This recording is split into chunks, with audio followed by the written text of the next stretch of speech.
good morning, good afternoon, depending on where you are. Welcome to the Titan Health webinar. Today's subject is Revenue Cycle Management as a Service, RCMAAS is the acronym. I'm Greg, I'm your host, and I'm really excited on behalf of Titan Health to welcome you to the webinar. Today, we're going to have a conversation. There's no presentation, no pitch, and so we really hope everyone joining will join in with your questions. Just post them in the chat. We'd love to answer them. And if we don't get to all of them in the webinar, we will answer them offline. We are recording, so we'll post this so that you can watch it offline or share it with colleagues. And with that, we're going to go ahead and get going. Just for a quick context and why we chose this topic, 70% is really a great statistic. 70% plus of all US businesses that service other businesses, B2B, have launched an as a service offering. 70%. So this is really commonplace. And so the question and topic of the day is, what does that mean in healthcare finance and specifically revenue cycle management as a service? So today we're going to cover that off, and we hope again that everyone can bring all of their great questions or additions to the conversation. First, let's introduce our speakers. Todd, go ahead and first introduce yourself and a little bit about your background, and we'll then go to Darcy and join the conversation from there. Sure. Thank you, Greg. Again, Todd Heisey. I am one of the co-founders of Titan Health. My early career was spent actually on the other side of the house in the insurance arena, both in operations and finance. And that's where I witnessed firsthand the sheer volume of reimbursement challenges that not just insurance companies face, but how that flows into our already challenged care networks. And in witnessing that, in one case, actually seeing as much as a 40% reimbursement error in one certain, to be unnamed, insurance plan, I just decided that I need to apply that expertise and that focus on sustainable financial performance to our hospitals who provide the care to their communities. Great, thanks so much, Todd. And Darcy, please go ahead and introduce yourself as well. All right, good morning and welcome. This is Darcy Dinger. I joined Titan last year. I look after our customers, our go-to-market, which includes customer accounts, sales, marketing. My primary focus here is to be able to bring the best of breed, the best practices, what we've seen working across the industry, benchmarks, things like that, to really help hospitals both optimize and find revenue at scale, but also improve operational processes and really drive value back to bottom line. So very excited to have this chat and go from here. Thank you, Greg. That's great. Let's go right into the conversation, revenue cycle management as a service. So clearly, this is something that Titan Health has been working on for a while, not overnight. And so, Todd, I'd just like to start with sort of the thinking from the company about evolving this offering and how we got here. And as I mentioned, 70% of all US businesses in their B2B offerings are doing an as a service offering. That's probably growing a percentage point or two by the day. But can you just start by sharing some perspective on sort of the investment and effort Titan Health has made to launch this offering? Well, it's been a long time coming. I think you said that correctly. We've been working in this arena for nearly 25 years. And we're at an intersection now where technology and has intersected with our expertise to allow us to really interface with our customers in a way that enhances their overall performance and their outcomes. You know, RCM as a service really isn't a nice to have anymore. It's a must have. When we look at the forces, both micro and macro, that are driving this urgency in our communities, we have historical financial pressures right now. We've always been in a financial pressure situation in healthcare, but it seems more acute today. We have ongoing claims complexity, payer complexity, denials escalation. We have supply chain costs that are potentially being impacted by increasing tariffs and global instability. We have uncertainty in federal funding, particularly in the Medicaid arena. We have return to office challenges and staffing challenges with all of our hospitals. Access to staff and labor is difficult. We have burnout post-COVID. The bottom line is that we really need to have our providers focus on care for the communities, not finance ops. And RCM as a service really is intended to fill that gap in existing technology and process with our expertise on demand. Yeah, and in fact, Todd, I know when we were putting together this topic, one of the things that you mentioned often is just how many roles are open in revenue cycle management. What's the latest number that you've seen in terms of the gap and the staffing that's required? Well, we've seen over, I think currently it's 750 plus open RCM and finance roles in just the top 20 health systems. And that's not including the burnout of the individuals who are still working there. You know, they're showing up. We've heard that word, although I think it may be antiquated now, but that silent quitting, is that what it was? So Are people showing up even in the roles they have? It's a tough time. Look, we're seeing hospitals right now. Maybe a decade ago, the focus was on a need for capital in order to address expansion or maybe even acquisition. And acquisitions are happening like crazy. That hasn't gone away. But I don't think I've met a CFO in the last 12 months that isn't acutely focused on not expansion, but on their bottom line finances, their cash flow. And that's a critical problem to have today. Yeah, that's it. I'm sure the number is probably much bigger than 750, but even that is a huge number. So one of the other considerations I think that the company has had is, you know, there are a lot of people doing work that is sort of called as a service. Sometimes it's staff augmentation, sometimes it's more technology based. But I think in the context of Titan Health, we've really thought about as a service needing to be the intersection of staffing or filling that gap, plus technology, plus transformation, new ways of working. So Darcy, I was wondering if you could talk a little bit about how Titan Health has seen the three of those factors coming together. Yes. So there's a lot of, we look at it, there is the process, there is the staffing, there is the technology. We are seeing that convergence in terms of, for lack of a better analogy, the perfect storm, bringing all three together. I think last month, my colleague, Greg Robinson, walked our audience through how we're deploying, AI and ML. As part of that broader strategy, we are looking at all of our workflows and automating them. So you think about this from a perspective of digital task routing, right? So we look at the workflow from auditing to collections, how we automate that. We are also bringing, again, technology to help with forensic accounting at scale. So if you think about the placement files, the inventory we get from a typical hospital, you're talking about thousands of records over 3-4 years, over a broad period of time. The human eye can pick only so much, but with technology, we are able to do forensic accounting at a scale.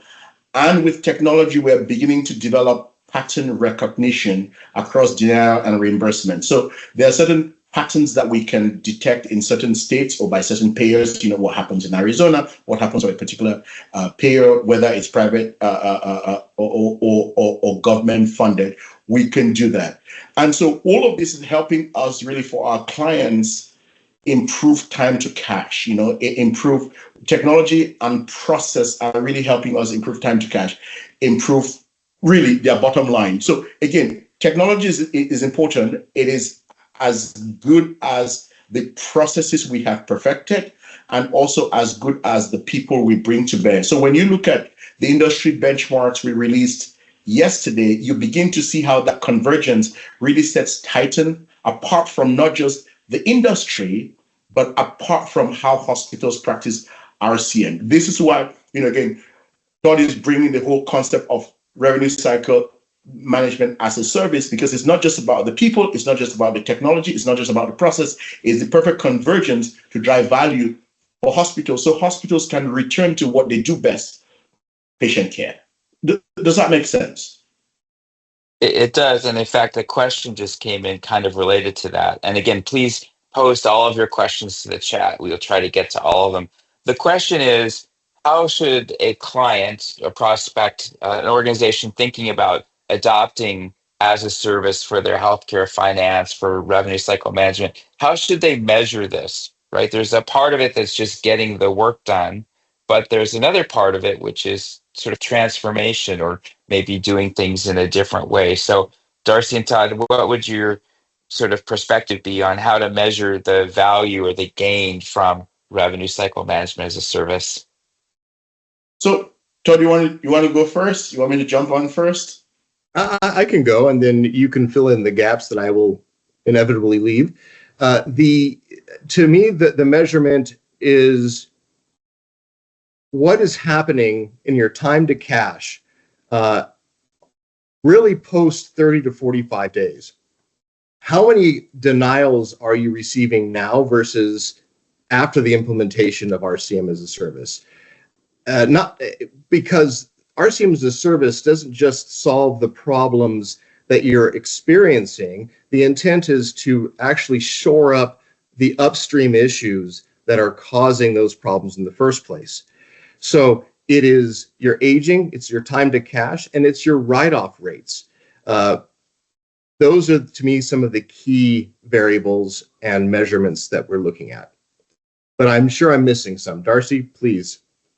No. I think you cover.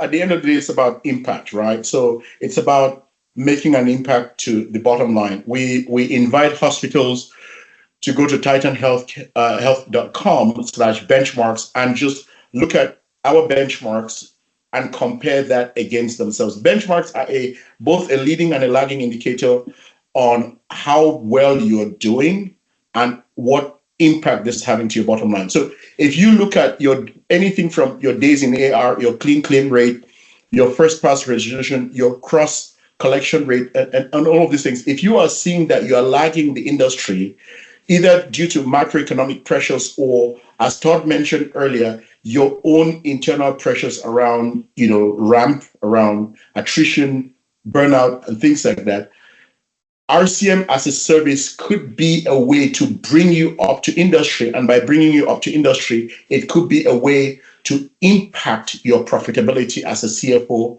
or a VP of Rev Cycle. So there are some, the best way to look at how best you're doing is the benchmarks. Are they moving the needle in terms of your financials? Is the hospital breaking even? If it's not, again, we start peeling the onion and looking at some of these things. The other piece, I think, go ahead, Todd. One last that occurs to me, the time to cash and all the things we mentioned are important, but also is your cost per claim. When we look at most of the costs that are spent in revenue cycle that I see as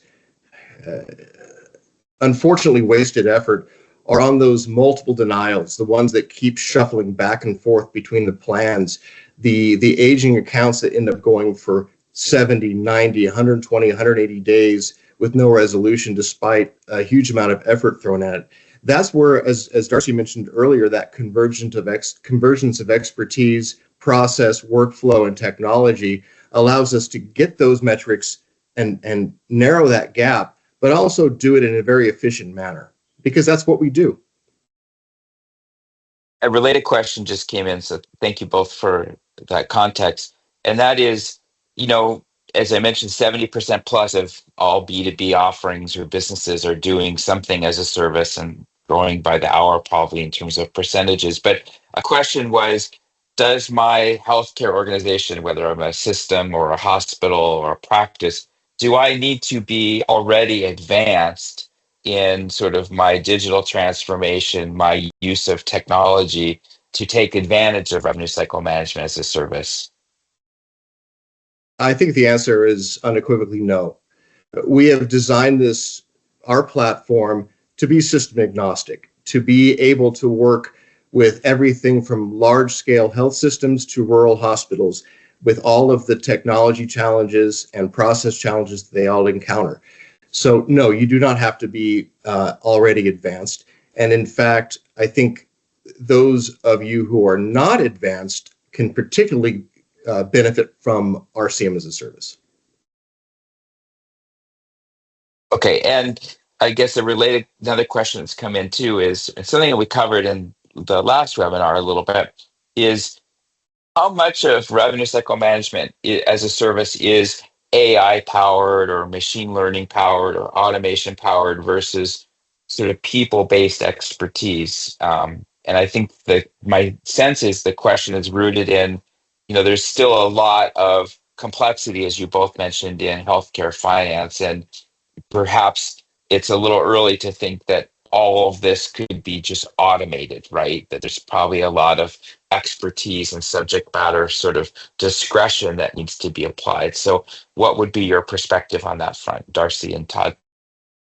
So in the rush to deploy AI, AI or technology definitely can be a force multiplier.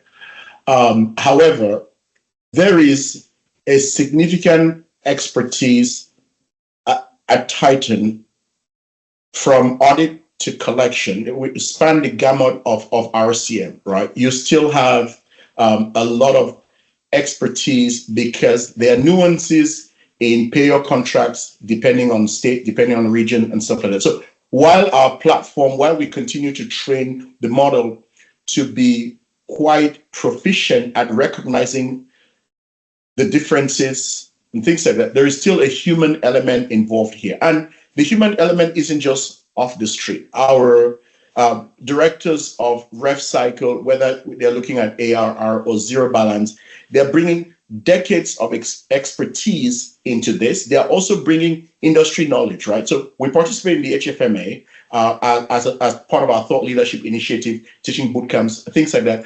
We also have inroads into Torch, the Texas organizational rural and community hospitals. So we are bringing not just the best practices, the learnings that we have encountered over time, but also how we react to the changing macroeconomic environment. So technology does play a role, a very vital role, but there is still the human aspect as part of our quality control process to make sure that we are not just overly reliant on AI, overly reliant on machine learning. There's still a human touch associated with the final product.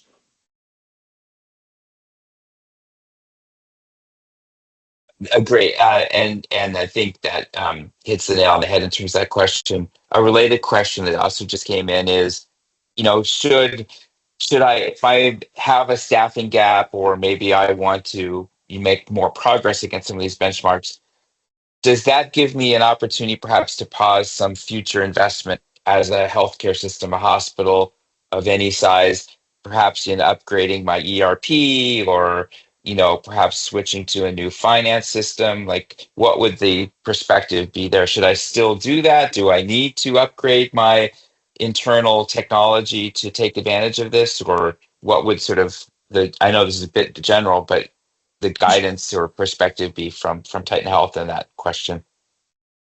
From my perspective, it is broad. It's hard to answer without knowing the reasons that you are looking for new technology implementation. But I would say that the RCM as a service shouldn't be something that you look to implement after. It intersects today and fills gaps today, and it helps you achieve those benchmarks that we've already mentioned and shines a light on some of the challenges you may be facing that allow you to make even better decisions about your technology roadmap going forward. Thank you. And again, I think if people have specific questions, we would welcome the chance to walk through those. So you can contact us and we'll give you the details after the webinar for how to do that if you want to ask a specific question for your case. Darcy, please go ahead.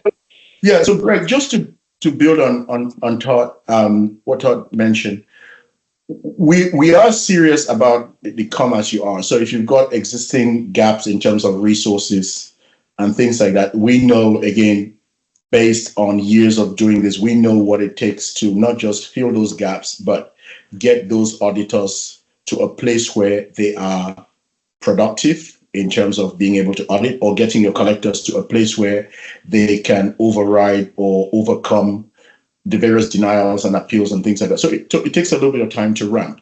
But Titan, we've got that expertise, and RCM as a service provides that expertise to you on day one. The secondary part about whether or not to upgrade your EHR or your EMR, you could. Ideally, we would like everyone to support FHIR, right? FHIR is a level 7, so the fast healthcare interoperability resource model. It's all API based, uses the ability for our system to talk directly to yours, and so we can transfer files, we can do things on the fly. Titan would love if every hospital were there, but we also know that some of these implementations take time and effort. So we still do take files the old school way of SFTP and things like that through secure channels. So there is really no right time to get started. But rather than go and make investments in how hospitals do things today, we say, let's have a conversation. Let's see how we could help. Let's evaluate what you're doing today, and we'll make those recommendations. And, again, quite frankly, our goal is we focus on the cost to collect. If it's costing us a lot more to collect than what we are getting, then perhaps there's a good solution for that customer. Thank you. A question related to a point that you both covered a little bit earlier, but I think it ties to this current topic or where we are in the conversation as well. How often should you look at benchmarks? You both mentioned benchmarks, and if you adopt sort of revenue cycle management as a service as part of your healthcare finance operations, how quickly should you expect to see results, or should you measure the impact? Our operations team will tell you that you should live and breathe by your KPIs, and you should be looking at this daily, right? For rev cycle leaders, CFOs, looking at benchmarks weekly, quarterly, looking at your KPIs, weekly, monthly, is probably a recommended best practice. Reviewing your benchmarks quarterly is probably a good thing, because again, some of these things, it takes time to move the needle on, let's say, your denial rate and stuff like that. So I would probably recommend a hospital evaluate 4 times a year how they're doing against industry standard benchmarks. But your KPI should be something that, based on your operational cadence, you should probably be looking at them daily, weekly. They do have an impact, lagging or leading, on your P&L.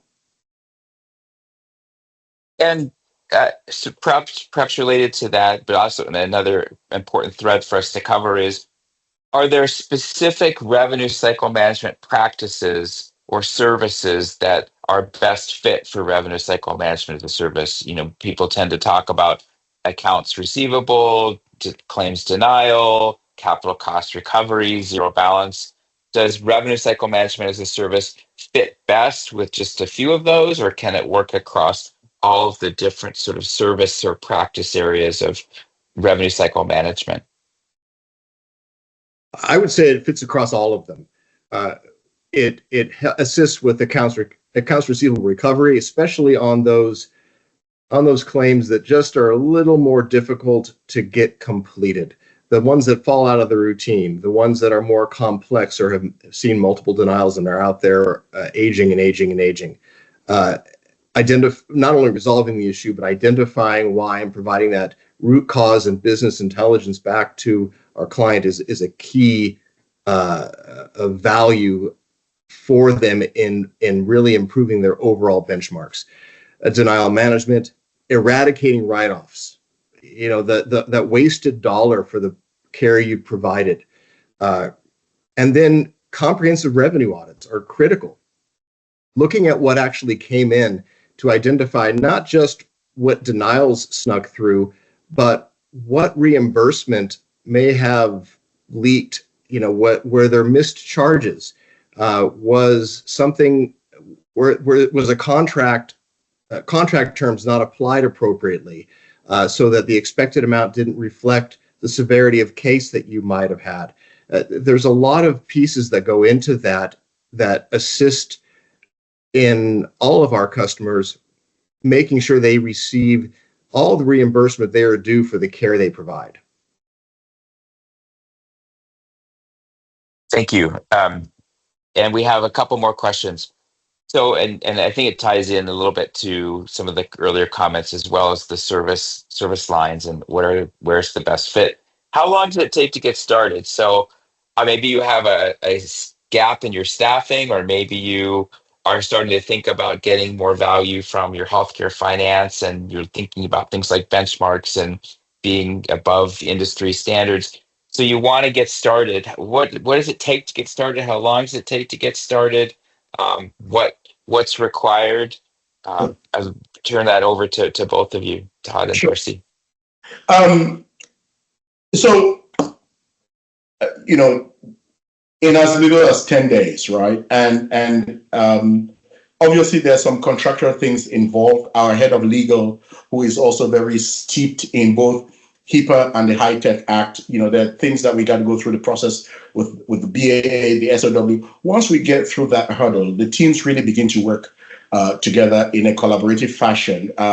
We expect, certain things from the hospital with regards to their inventory files. Once we get access to that, we have been able to see an impact to the P&L in as little as 25 days, right? So we try to look for some low-hanging fruit. We try to look for some quick wins to sort of establish a bilateral process of audit, submission, and collection. And so we can get started as little as 10 days.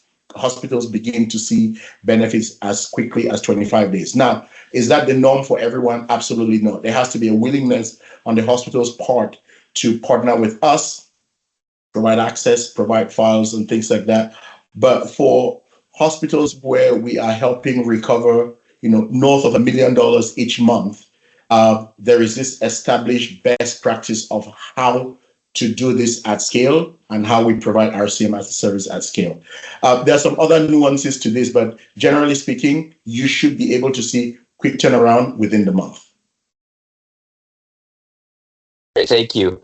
A question just came in as well, a little bit on the technology side, but I think also related. So usually as a service offerings involve some degree of cloud technology. Can you speak to sort of compliance with HIPAA, but also security and how that works in as a service or sort of cloud-based world for healthcare finance, and what Titan Health is doing in that regard? So, if I tell you, this is, if you go back to your old James Bond movies, if I tell you everything about our security, I couldn't do that, right? But I will, with regards to the industry average, things like compliance with SOC 2, HIPAA, high tech, all of that, we are compliant. Our solution runs on the Azure environment, so we leverage, Microsoft security frameworks and technology, and hospitals that work on AWS and things like that, Amazon. These are all industry best practices. We do have everything from secure communications, so hosted email on the client environment, all of that fun stuff. On the Titan side, we go through your standard pen testing, security audits, things like that annually.